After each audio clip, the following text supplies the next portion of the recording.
ಅಯೋಧ್ಯೆಗೆ ಕಾಂಗ್ರೆಸ್ ಗೈರು ವಿಶೇಷ ಚರ್ಚಾ ಕಾರ್ಯಕ್ರಮಕ್ಕೆ ಮತ್ತೊಮ್ಮೆ ಸ್ವಾಗತ. ರವೀಂದ್ರ ರೇಷ್ಮೆ ಅವರೇ, ಬಿಜೆಪಿ ಮಾಡ್ತಿರೋದು ಪಾಲಿಟಿಕ್ಸ್ ಅಂದ್ರೆ ಕಾಂಗ್ರೆಸ್ಸು ಪಾಲಿಟಿಕ್ಸ್ ನ ಹೊರತುಪಡಿಸಿ ಬೇರೆ ಏನು ಮಾಡೋದಿಲ್ಲ. ಈಗ ಮುಂದಿನ ಲೋಕಸಭಾ ಎಲೆಕ್ಷನ್ಗೆ ಹೋಗಬೇಕಾಗಿದೆ, ಅವರ ಮತಗಳು ಇನ್ನಷ್ಟು ಗಟ್ಟಿ ಮಾಡ್ಕೋಬೇಕಾಗಿದೆ, ಇರೋ ಮತಗಳನ್ನ ಬಿಟ್ಕೊಳ್ಬೇಕಾಗಿಲ್ಲ.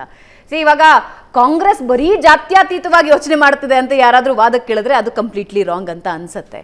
ಅದೇ ಎರಡೂ ರಾಜಕೀಯದ ಮಧ್ಯೆ ಒಂದು ಭವ್ಯ ಮಂದಿರ ಉದ್ಘಾಟನೆ ಎಲ್ಲೋ ಒಂದು ಕಡೆ ರಾಜಕೀಯ ಒಳಸುಳಿಗೆ ಸಿಲುಕೊಳ್ತಾ ಇದೆಯಾ? 1928-29 ಅವಧಿಯಲ್ಲಿ ಮೀರ್ಬಾಖಿ ಅಂತ ಬಾಬರ್ನ ದಂಡನಾಯಕ ನಿರ್ಮಾಣ ಮಾಡಿದ್ದ ಮಸೀದೆ ಅದು ರಾಮನ ಜನ್ಮಸ್ಥಾನದ ಮೇಲೆ ಕಟ್ಟಿದ್ದು ಅನ್ನೋ ಆ ಅನುಮಾನ ಇದ್ದೇ ಇತ್ತು. ಅದಕ್ಕೆ ಚಾರಿತ್ರಿಕ ಒತ್ತಡಗಳು ಏನೇ ಇರ್ಬೋದು. ಬಟ್ ಇನ್ನೊಂದು, ಇತರ ಎಲ್ಲ ದೇಶಗಳಂತೆ ಭಾರತದ ಚರಿತ್ರೆ ಕೂಡ ಇದು ರಾಜರಾಜರ ನಡುವಿನ ಯುದ್ಧ ಅಥವಾ ಸಂಘಟಿತ ಧರ್ಮಗಳ ನಡುವಿನ ಸಂಘರ್ಷ. ನಾವು ಶರಣ ಸಂಪ್ರದಾಯ ಶ್ರೇಷ್ಠ, ಬುದ್ಧಿಸ್ಟ್ ಶ್ರೇಷ್ಠ ಎಲ್ಲ ಅಂತಿರ್ತೀವಿ. ಎಲ್ಲ ಸಂಘಟಿತ ಧರ್ಮಗಳು ಪರಸ್ಪರ ಬಡದಾಡ್ತಾನೆ ಬಂದಿದೆ. 21ನೇ ಶತಮಾನದಲ್ಲಿ ಅದು ಮುಂದುವರಿತಾ ಇರೋದು ದುರದೃಷ್ಟಕರ. ಆಮೇಲೆ ಈಗ ಕಾಂಗ್ರೆಸ್ ಮತ್ತು BJP ವಕ್ತಾರರ ನಡುವಿನ ಈ ಘರ್ಷಣೆ ಇದೆಯಲ್ಲ, ಇದೊಂಥರ ಸೆಕ್ಯುಲರಿಸಮ್ನ ಸೋಗಲಾಡಿತನ, ಕೋಮುವಾದದ ಆರ್ಭಟ ಆ ರೀತಿ ಕಾಣಿಸ್ತಾ ಇದೆ. ಕಾಂಗ್ರೆಸ್ಸು ಅದ್ಯಾಕೋ ಹಿಂದೂ ಮನೋಧರ್ಮದ ಬಗ್ಗೆ ಒಂದು ತುಂಬ ಗೊಂದಲದಲ್ಲಿದೆ. ಅದೇ ರೀತಿ BJP ಅವರು ಕೂಡ ಹಿಂದೂ ಅಂದರೆ ಹಿಂದುತ್ವ ಅನ್ನೋ ಒಂದು ವೆಪನ್ ಚುನಾವಣಾ ಅಸ್ತ್ರವಾಗಿ ಬಳಸ್ತಾ ಬಂದ್ರಲ್ಲ, ಅದು ಇವತ್ತಿನ ಗೊಂದಲಕ್ಕೆ ಕಾರಣವಾಗಿರೋದು. ಕಾಂಗ್ರೆಸ್ನು ಆರಾಮಾಗಿ ಹೇಳಬೇಕಾಗಿತ್ತು, ಇವ್ರು ಹಿಂದೂ ಅಂದ್ಕೊಂಡು ಹಾವು ತುಳಿದವ್ರ ಥರ ಆಡ್ತಿದೆ, ಅದ್ರ ಬಗ್ಗೆ ಹೇಳಬೇಕಾಗಿತ್ತು. ನಮ್ಮದು ಗಾಂಧೀಜಿ ಪೂಜಿಸಿದ ಹಿಂದೂ ಧರ್ಮ, ನಮ್ಮದು ಗಾಂಧೀಜಿ ಪೂಜಿಸಿದ ರಾಮ ಅಂತ ಹೇಳಬೇಕಾಗಿತ್ತು. ಗಾಂಧೀಜಿ ಪಾಲಿಸಿದ ಹಿಂದೂ ಧರ್ಮ ಅಂತಂದರೆ ಈ ದೇಶವನ್ನು ಸಾವಿರಾರು ವರ್ಷಗಳಿಂದ ಒಗ್ಗಟ್ಟಾಗಿಟ್ಟಿರುವ ಸೆಕ್ಯುಲರ್ ಮನೋಧರ್ಮವೇ ನಿಜವಾದ ಹಿಂದೂ ಧರ್ಮ. ಹಿಂದೂ ಮನೋಧರ್ಮ ಅಂದ್ರೆ ಏನು? ಸರ್ವಧರ್ಮ ಸಮಾನತೆ, ಸಹಿಷ್ಣುತೆ, ಸಹಬಾಳ್ವೆ, ಸಾಮರಸ್ಯ. ಅದನ್ನ ಬಿಟ್ಟು ಆಮೇಲೆ ಒಂದು ನಿಮಿಷ, ಅದೇ ರೀತಿ ಗಾಂಧೀಜಿ ಪೂಜಿಸಿದ ರಾಮ ಅಂತಂದ್ರೆ ಧೀಮಂತಿಕೆ, ಹೃದಯ ವೈಶಾಲತೆ, ತ್ಯಾಗದ ಪ್ರತೀಕವಾಗಿದ್ದ ರಾಮನೇ ಹೊರತು ಪಬ್ಗಳ ಮೇಲೆ ದಾಳಿ, ಅಬಲೆಯರ ಮೇಲೆ ಹಲ್ಲೆ ಮಾಡೋ ವಿರಾಟ್ ರಾಮನಲ್ಲ. ಧೈರ್ಯವಾಗಿ ಹೇಳ್ಬೋದಾಗಿತ್ತು. ಗಾಂಧೀಜಿಯವರಿಗೆ ರಾಮನು ಜೀವನದ ಉಸಿರಾಗಿತ್ತು, ಚುನಾವಣಾ ತಂತ್ರ ಆಗಿರಲಿಲ್ಲ, ಅವ್ರು ಚುನಾವಣೆಗೆ ನಿಂತಿರಲಿಲ್ಲ. ಇದು ಕಾಂಗ್ರೆಸ್ಸಿಗರು ಹಿಂದೂ ಅಂದರೆ ಯಾಕಷ್ಟು ಅಪರಾಧಿ ಭಾವದಲ್ಲಿ ನರಳುತ್ತಾ ಇದ್ರು ಅಂತ. ಆಮೇಲೆ ಇವರು ನಾವು ಹಿಂದೂ ರಾಷ್ಟ್ರ ಮಾಡ್ತೀವಿ. ಯಾವತ್ತಿದು ಹಿಂದೂ ರಾಷ್ಟ್ರ ಅಥವಾ ಮುಸ್ಲಿಂ ರಾಷ್ಟ್ರ ಆಗಿತ್ತು? ಭಾರತವನ್ನು ಹಿಂದೂಸ್ತಾನ ಅಂತ ಪರಂಪರಾಗತ ಕರಿತಾ ಬಂದಿದ್ದೀವಿ. ಹಿಂದೂಸ್ತಾನ ಅಂತಂದ್ರೆ ಅಲ್ಲಿ ಹಿಂದೂ, ಮುಸ್ಲಿಂ, ಕ್ರೈಸ್ತ, ಪಾರ್ಸಿ, ಜೈನು, ಬೌದ್ಧರು ಎಲ್ಲರೂ ಪರಸ್ಪರ ಹಿಂದೂಸ್ತಾನ ಹೆಸರು ಇಟ್ಟಿದ್ಯಾರು ಸರ್? ಅದೇ ಅದನ್ನ ಹೇಳೋದು. ಹಿಂದೂಗಳು ಅಲ್ಲ, ಹಿಂದೂ ರಾಷ್ಟ್ರ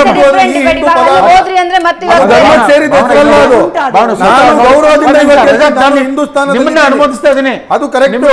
ಆದ್ರೆ ಅದು ಒಂದ್ ನಿಮಿಷ ಕೇಳಿ, ತಪ್ಪಾಗಿದೆ. ದಯವಿಟ್ಟು ನಾನು ಯಾಕೆ ಇಂಟರಪ್ಟ್ ಮಾಡ್ತಿದ್ದೀರಾ? ಹೇಳಿ ಸರ್.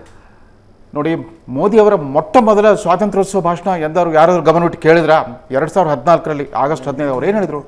ವಿವೇಕಾನಂದರನ್ನ ಕೋಟ್ ಮಾಡಿಬಿಟ್ಟು ದೇವಾಲಯಕ್ಕಿಂತ ಶೌಚಾಲಯ ಮುಖ್ಯ ಅಂತ ಹೇಳ್ಬಿಟ್ಟು ಗಾಂಧಿ ಜಯಂತಿ ದಿವಸ ಸ್ವಚ್ಛ ಭಾರತ್ ಅಂತ ಮಾಡಿಬಿಟ್ಟು 11 ಕೋಟಿ ಟಾಯ್ಲೆಟ್ ಕಟ್ಟಿಸ್ಬಿಟ್ರು.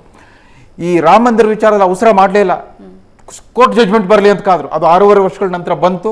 ಕೋರ್ಟ್ ಜಜ್ಮೆಂಟ್ ಬಂದ ಮೇಲೆ ಕೂಡ ಶಿಲಾನ್ಯಾಸ ಕಾರ್ಯಕ್ರಮ ಯಾವ ರೀತಿ ಮಾಡಿಬಿಟ್ರು? ಒಂದು TV ರಿಯಾಲಿಟಿ ಶೋ ಥರ ಮಾಡಿಬಿಟ್ರು. ಈ ವಿಜೃಂಭಣೆನೇ ಇರಲಿಲ್ಲ. ಅವ್ರಿಗೆ ಹೆಂಗಿದ್ರು ಕೋವಿಡ್ ಲಾಕ್ಡೌನ್ ಅಂತ ಪ್ರೋಟೋಕಾಲ್ ಇದೆ ಅಂತ ನೆಪ ಸಿಕ್ಬಿಡ್ತು. ಯಾವ VIP ಇರಲಿಲ್ಲ. ಉತ್ತರ ಪ್ರದೇಶದ ಮುಖ್ಯಮಂತ್ರಿ, ರಾಜ್ಯಪಾಲರನ್ನು ಬಿಟ್ಟರೆ 100 ಜನ ಸಾಧುಗಳನ್ನು ಕೂಡಿಸ್ಕೊಂಡ್ಬಿಟ್ಟು 1.25 ಗಂಟೆಲಿ ಮುಗಿಸ್ಬಿಟ್ರು. ಅಂದರೆ ಎಲ್ಲ ಒಂದು ಕಡೆ ಸಂಘ ಪರಿವಾರದ ಆರ್ಭಟ ಏನಿದೆ, ಆಮೇಲೆ ಈ ಕರ್ನಾಟಕದ BJP ಅವರ ಮಂತ್ರಾಕ್ಷತೆ ಇತ್ಯಾದಿ ಏನಿದೆ, ಇದಕ್ಕೂ ಮೋದಿಯ ಮನೋಧರ್ಮಕ್ಕೂ ಅಜಗಜಾಂತರ ವ್ಯತ್ಯಾಸ ಇದೆ. ಯಾಕಂದ್ರೆ ಮೋದಿ 13 ವರ್ಷಗಳ ಕಾಲ ಒಂದು ಸಾರ್ವಜನಿಕ ಹುದ್ದೆಯಲ್ಲಿ ಇದ್ದು ಬಂದವರು. ನಿಮ್ಮ ಪೂರ್ವಾಶ್ರಮದ ಸೈದ್ಧಾಂತಿಕ ನಂಬಿಕೆಗಳು ಏನೇ ಇರಲಿ, ಸಾರ್ವಜನಿಕ ಹುದ್ದೆ ಅನ್ನೋದು ಸಾಕಷ್ಟು ಪರಿವರ್ತನೆ ತಂದುಬಿಡುತ್ತೆ ಒಬ್ಬ ಮನುಷ್ಯನಲ್ಲಿ. ಈಗ ನಾಳೆ ಅವ್ರನ್ನ MLA ಅಥವಾ ಮಿನಿಸ್ಟರ್ ಮಾಡಿಬಿಟ್ರೆ ಅವ್ರ ಆಟಿಟ್ಯೂಡ್ ಚೇಂಜ್ ಆಗಿಬಿಡುತ್ತೆ. He will not become a Muslim spokesman or Hindu spokesman. ಇದು ಈ ಮೋದಿಯ ಸಮಗ್ರ ದೃಷ್ಟಿಕೋನ ನೀವು ಯಾರು ಅರ್ಥ ಮಾಡ್ಕೊಳ್ತಾರೆ. ಅವರ ಆ ಎದುರಾಳಿಗಳು ಅಷ್ಟೇ. ಆಮೇಲೆ ಇವ್ರು ನಿನ್ನೆ ನಾವು ಆಮಂತ್ರಣ ನಾವು ಗೌರವಯುತವಾಗಿ ತಿರಸ್ಕರಿಸ್ತಿದ್ದೇವೆ ಅಂದಾಗ ಇವ್ರನ್ನ ಮೂದಲಿಕೆ ಮಾಡೋದು, ನಿಂದಿಸೋದು ಮಾಡಬಾರ್ದಾಗಿತ್ತು. ಇವ್ರು ನಿಜವಾದ ಮುತ್ಸದ್ದಿಗಳಾಗಿದ್ರೆ BJP ಅವರು ಆ ಥರ ನಿಂದನೆ ಮಾಡೋದು, ಮೂದಲಿಕೆ ಮಾಡೋದು, ಚುಚ್ಚು ಮಾತುಗಳು ಯಾಕೆ ಬೇಕು? ಅವ್ರು ರಾಮನ ಬರ್ತಿದ್ರು ಇಲ್ಲ. ದುರಾದೃಷ್ಟಕರ ಅಂತ ಹೇಳಿದ್ರೆ ಇವತ್ತು ಹಿಂದೂ ಸಮುದಾಯವನ್ನೇ ಡಿವೈಡ್ ಮಾಡಿ ಇಟ್ಬಿಟ್ರಲ್ಲ. ಒಂದು ಮಂದಿರ ನಿರ್ಮಾಣ ಹಿಂದೂ ಸಮಾಜವನ್ನೇ ಇವನು ಈ ಹಿಂದೂ, ನಾನು ಈ ಹಿಂದೂ ಅನ್ನೋದೊಂದು ಬಂದ್ಬಿಡ್ತು. ಇವತ್ತು ನಾನು ಯಾಕೆ ಮಾತನ್ನ ಹೇಳ್ತಾ ಇದ್ದೀನಿ ಅಂತ ಇಲ್ಲ 1990s ಅಲ್ಲಿ ನಾವಿದ್ದಾಗ ಹಿಂದೂ ಮುಸ್ಲಿಮ್ಸ್ ಅಂತ ಬಂದಿರಲಿಲ್ಲ, ಯಾವತ್ತಿಗೂ ಬರಲಿಲ್ಲ. ನಮ್ಮ ರಾಜ್ಯದ ದೇಶದ ಪ್ರತಿಯೊಂದು ಹಬ್ಬ ಎರಡೂ ಧರ್ಮದವರು ಸೇರಿ ಆಚರಿಸಿರುವ. ಯಾಕೆ ಈ ಥರ ಭೇದ ಆಗ್ತಾ ಇದೆ ಅಂದರೆ, ರಾಷ್ಟ್ರಪತಿ ಸಂವಿಧಾನಿಕವಾಗಿ ರಾಷ್ಟ್ರಪತಿ ಈ ದೇಶದ ಪ್ರಥಮ ಪ್ರಜೆ. ಅವರನ್ನು ನೀವು ಸಂಸತ್ ಭವನಕ್ಕೆ ಅವರು ವಿಧವೆ ಮತ್ತು ಅವರು ಟ್ರೈಬಲ್ ಅನ್ನೋ ಕಾರಣಕ್ಕೆ ಸಂಸತ್ ಭವನ ಉದ್ಘಾಟನೆ ಕರೀಲಿಲ್ಲ. ರಾಮ ಮಂದಿರಕ್ಕೂ ನೀವು ಕರಿತಿಲ್ಲ, ರಾಮ ಮಂದಿರಕ್ಕೆ ಪ್ರಾಣ ತುಂಬ್ತೀವಿ ಅಂತೀರಾ. ನೀವು ನಿಜವಾದ ಜನಗಳು ಸತ್ತಿರುವಾಗ ಅವ್ರಿಗೆ ಒಬ್ರಿಗೆ ಜೀವ ಕೊಡ್ರಿ ಸಾಕು.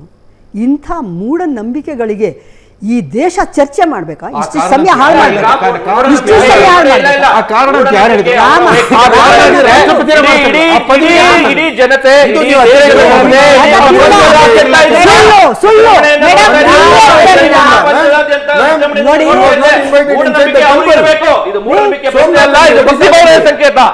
ಜಗನ್ನಾಥ್ ಮಂದಿರ ಅವರು ಕೇಳಿ ನೋಡಿ, ಯಾವ ಧರ್ಮಗಳಿದಾವೆ ಅವೆಲ್ಲ ಹಿಂದೂಗೆ ವಿರುದ್ಧವಾಗಿ ಇರೋದು. ಶರಣ ಧರ್ಮ ಕೂಡ ಇವತ್ತು ಲಿಂಗಾಯತರು ನಾವಲ್ಲ ಅಂತೀವಿ, ಟ್ರೈಬಲ್ ನಾವಲ್ಲ.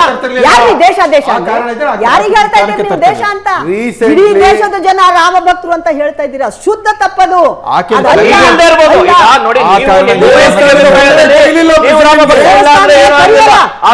ಕೋಟ್ಯಾಂತರ ಜನ ಯಾರು ಭಕ್ತಿ ಭಾವನೆಯನ್ನು ಆಚರಣೆ ಮಾಡಬೇಕು ಅವ್ರಿಗೆ ಅವಮಾನ ಮಾಡುವಂತ ಕೆಲಸವನ್ನ ಮಾಡಬಾರ್ದು. ಅವರಿಗೆ ಅವಮಾನ ಮಾಡುವಂತ ಕೆಲಸವನ್ನ ಯಾವುದೇ ಕಾರಣಕ್ಕೂ ಮಾಡುವ ಯಾರು ಮೋಸ ಮಾಡ್ತಾ ಇಲ್ಲ. ಜನರು ಸ್ವೇಚ್ಛೆಯಿಂದ ದೇಣಿಗೆ ಕೊಟ್ಟಂತ ಹಣದಿಂದ ನಿರ್ಮಾಣ ಮಾಡ್ತಿರೋದು. ಕರಿಯಲ್ಲ ಏನ್ ಮಾಡಿದ್ರು ಅಂತ ಮೊನ್ನೆನ ದೇವಸ್ಥಾನದೊಳಗೆ ಹೋದ ಅನ್ನೋದಕ್ಕೆ ಜೀವ ತೆಗೆದಿದ್ದಾರೆ. ಇದು ಧರ್ಮನ? ಇದು ಹಿಂದೂ ಅಂತ ಯಾರಿಗೆ ಹೇಳ್ತಾ ಇದ್ದೀರಿ ನೀವು? ಯಾರು ಇಲ್ಲಿ ಹಿಂದೂಗಳಿಲ್ಲ, ಕ್ರೈಸ್ತರಿಲ್ಲ, ಮುಸಲ್ಮಾನರಿಲ್ಲ, ಜೈನರಿಲ್ಲ, ಬೌದ್ಧರಿಲ್ಲ. ಅವ್ರು ಯಾರು madam, I agree with you. ಆದ್ರೆ ಆ ಬದಲಾವಣೆ ಯಾರಿಂದ ಆಗಬೇಕಾಗಿದೆ? ನಮ್ಮ ಜನಗಳಿಂದ ಯಾರಿಂದ ಆಗ್ಬೇಕಾಗಿದೆ? ತಗೊಳ್ತಾರಲ್ಲ ಜನಪ್ರತಿನಿಧಿಗಳು, ಅದೇ ಜಾತಿ ಮೇಲೆ, ಅದೇ ಪಂಗಡಗಳ ಮೇಲೆ ವೋಟ್ ತಗೊಳ್ತಾರಲ್ಲ, ದೇರ್ ಪ್ರೈಮರಿ ರೆಸ್ಪಾನ್ಸಿಬಿಲಿಟಿ ಮೇಡಮ್. ಅದನ್ನೇ ನಾವು ಹೇಳ್ತಾ ಇರೋದು. ಅಸ್ಪೃಶ್ಯತೆಯನ್ನ ಕಿತ್ತು ಬಿಸಾಕ್ಬೇಕಾಗಿರೋದು ವೋಟ್ ಕೇಳ್ಕೊಂಡು ಜವಾಬ್ದಾರಿ ಅಲ್ಲ.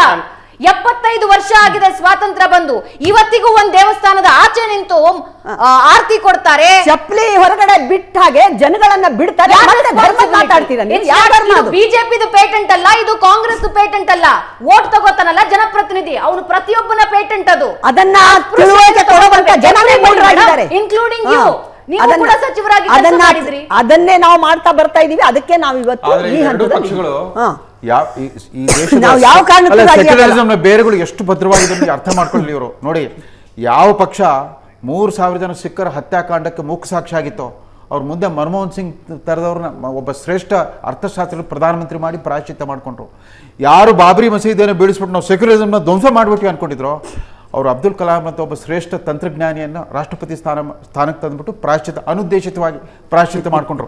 ನಮ್ಮ ದೇಶದ ಸಂದರ್ಭ ಸನ್ನಿವೇಶ ಹೆಂಗಿದೆ ಅಂದ್ರೆ, ನಿಮ್ಮ ಸಿದ್ಧಾಂತ ಸೆಕ್ಯುಲರಿಸಂ ಯಾರು ಹೊರಗಡೆಯಿಂದ ತಂದು ಹೇಳ್ಕೊಡಬೇಕಿಲ್ಲ ಸರ್. ಹೇಳಿದ್ನಲ್ಲ ಅದನ್ನೇ, ಯಾರು ಸೆಕ್ಯುಲರಿಸಂ ಭಾರತಕ್ಕೆ ಹೇಳ್ಕೊಡಬೇಕಾಗಿಲ್ಲ. ಹಿಂದೂಸ್ತಾನದ ಮನೋಧರ್ಮವೇ ಸೆಕ್ಯುಲರ್ ಮನೋಧರ್ಮ. ಮಾಧ್ಯಮಗಳು ಮನಸ್ಸು ಮಾಡಿ ಸಾಧ್ಯ ಇದೆ ಅದು ತರೋದಕ್ಕೆ. ಪ್ರತಿಯೊಬ್ಬ ಪೊಲಿಟಿಷಿಯನ್ ತನ್ನ ಗ್ರಾಮೀಣ ಪ್ರದೇಶದಲ್ಲಿ ಅಸ್ಪೃಶ್ಯತೆಯನ್ನ ತೊಡೆದು ಹಾಕ್ತೀನಿ ಅಂತ ಪ್ರಮಾಣ ಮಾಡ್ಲಿ ಮೇಡಮ್. 5 ವರ್ಷದಲ್ಲಿ ಅಸ್ಪೃಶ್ಯತೆ ಎಲ್ಲಿರುತ್ತೆ ಅಂತ ಹೋಗೋದಿಲ್ಲ, ಹೋಗಕ್ ಬಿಡ್ತಾ ಇಲ್ಲ. ಯಾರ ಮನಸ್ಸು ಮಾಡ್ತಾರೆ ಮೇಡಮ್. ಧಾರ್ಮಿಕ ಅಂದ್ರೆ ಕೆಟ್ಟ ಸತ್ಯ, ಸಮಾಜದ ಅತ್ಯಂತ ಕೆಟ್ಟ ಸತ್ಯ. ಡಿವೈಡ್ ಅಂಡ್ ರೂಲ್ ಮಾಡ್ತಾರೆ ಪೊಲಿಟಿಷಿಯನ್ಸ್. ಪಾವಿತ್ರ್ಯವನ್ನ ನಾಶ ಮಾಡಿದ್ದಾರೆ. ಒಂದ್ ವಾಪಸ್ ಬರ್ತೀನಿ ಚಿಕ್ಕ ಬ್ರೇಕ್ ಆದ್ಮೇಲೆ.